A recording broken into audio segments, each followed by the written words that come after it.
Kolmantena ekaluokkalaisten sarjassa on runo nimeltä Minun ystäväni on kuin niityn kukka. Tämän on kirjoittanut Maria Oikarinen Kotimäen koulusta. Ja tämä oli äärettömän taitavaa kielellä leikittelyä. Minusta suorastaan taiturimainen suoritus. Tässä on niin kuin ihania oivalluksia siitä, että minkälainen vapaus runoilijalla on sanoa asioita. Tämä oli ilo lukea. Ja tämän esittää Alina. Olepa hyvä. Minun ystäväni on kuin niityn kukka, tai lämmin villasukka, kiharatukka.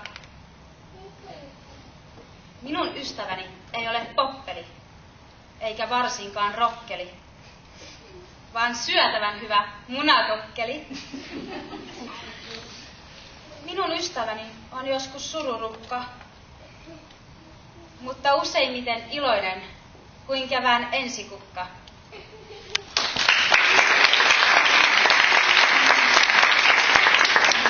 Uudet sanat ovat aina tervetulleita suomen kieleen. Maria, missä olet?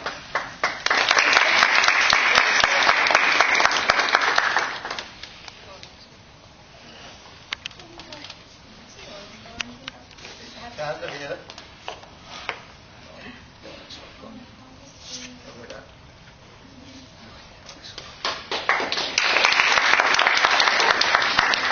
Ja ekaluokkalaisten sarjassa oli myös tällainen kunniamaininta.